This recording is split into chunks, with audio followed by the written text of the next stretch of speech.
Good morning, 7th through 12th grade. Today, this video is for all of you because we are moving on to the next step in your research paper process. You've chosen your topics. I've talked to many of you about that.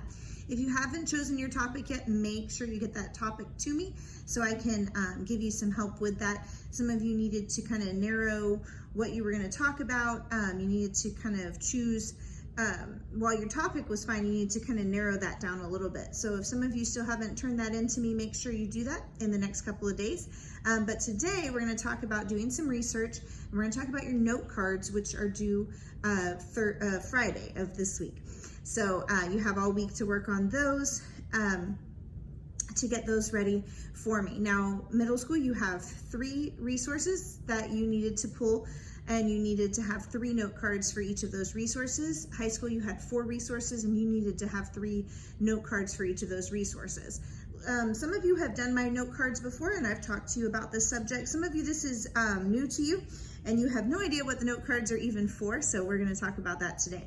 First of all, why do we have note cards? Note cards are really to help you record the most important information that you get from your resource, whether it be a book, a magazine, a documentary that you watch, if you read something about the author or something like that, anything that can be used as a resource.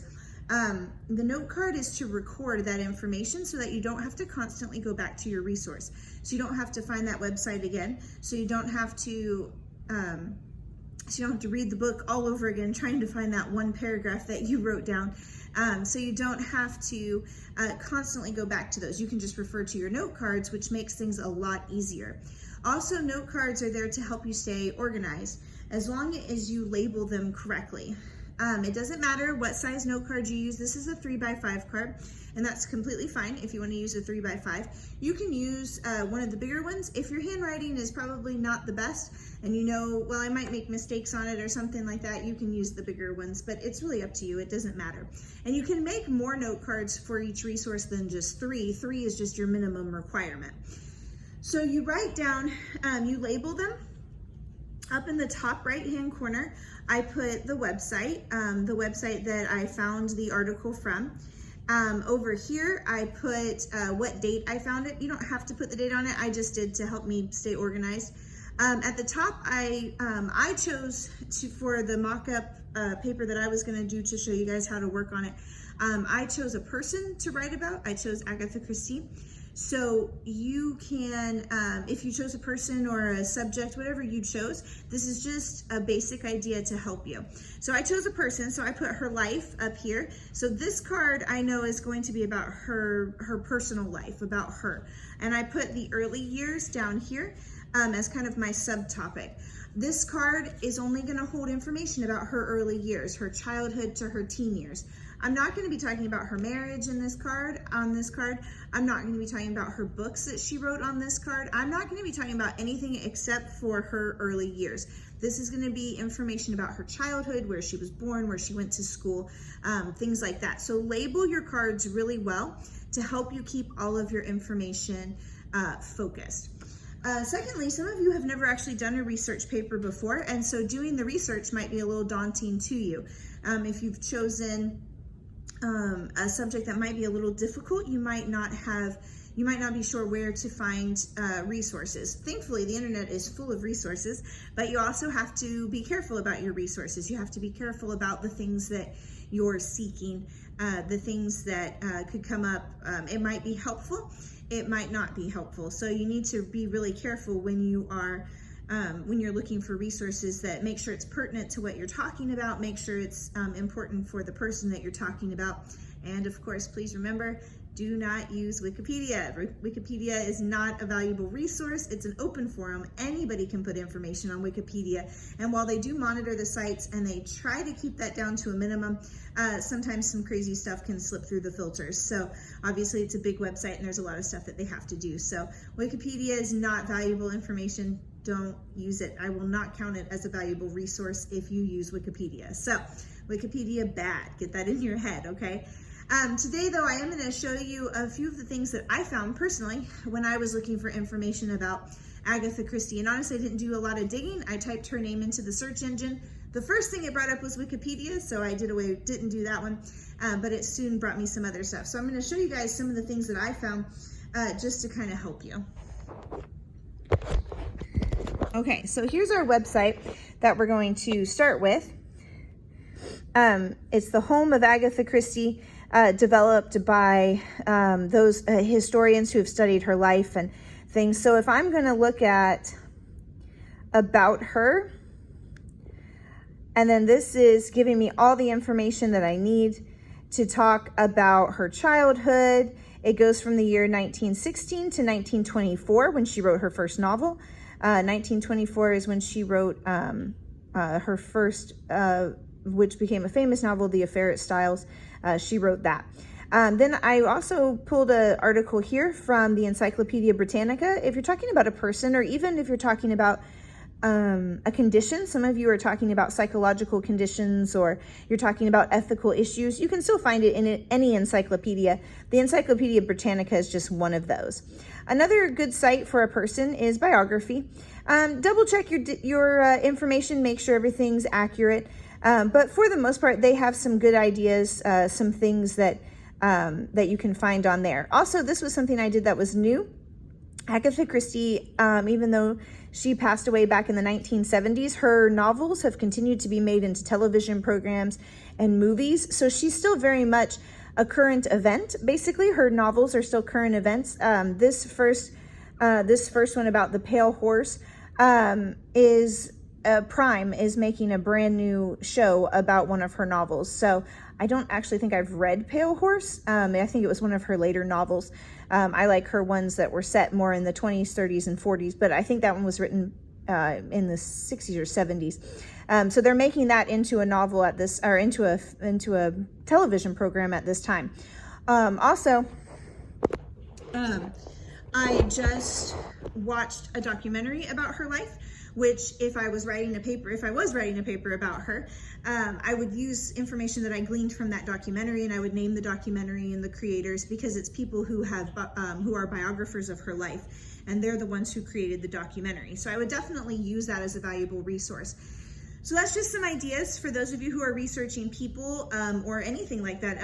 You can still probably find information about them that might be modern. Look for news articles by them. Make sure though it's by an actual news article. BuzzFeed does not count.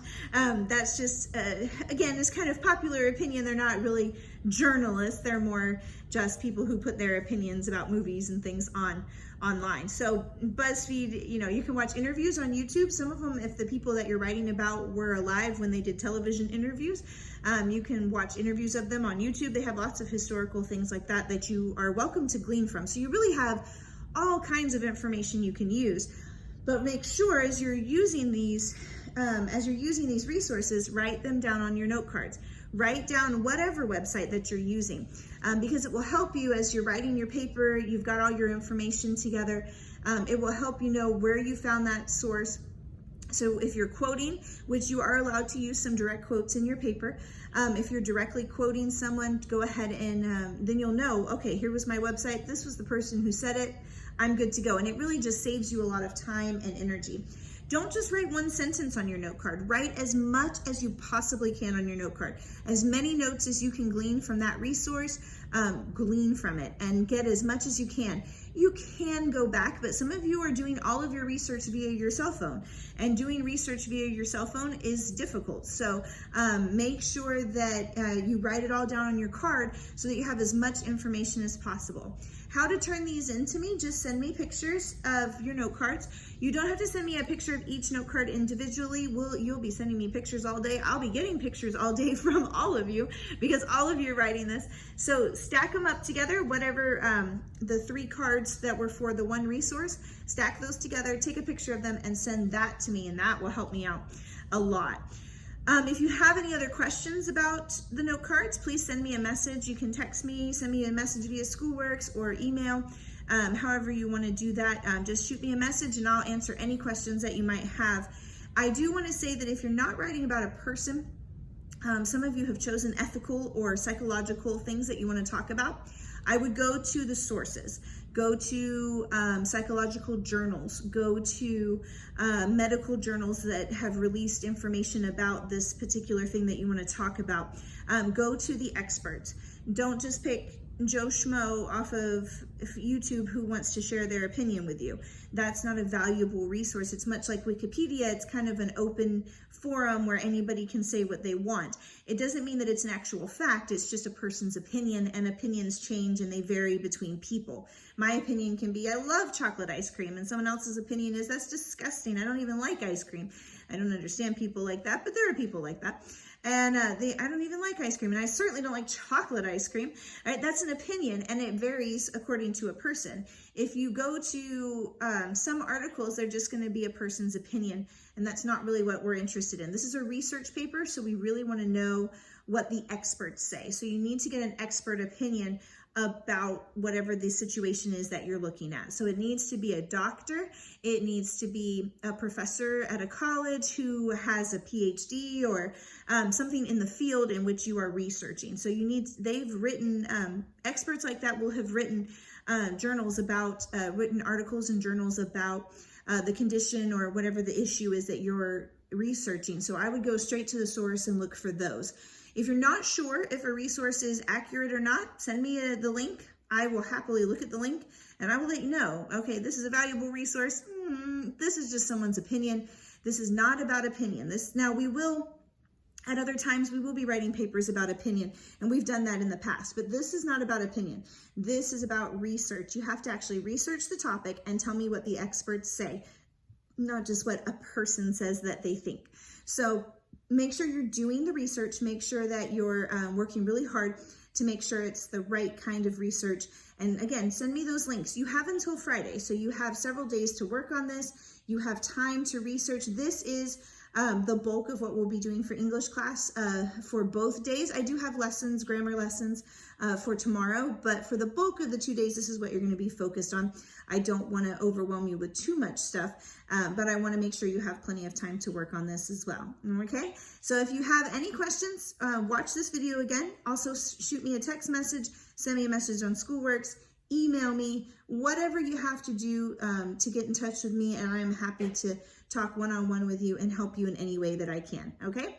I hope you guys have a good rest of your day, or maybe it's late in the evening for you. I hope you have a good rest of your evening, and I will talk to you soon. Bye, guys.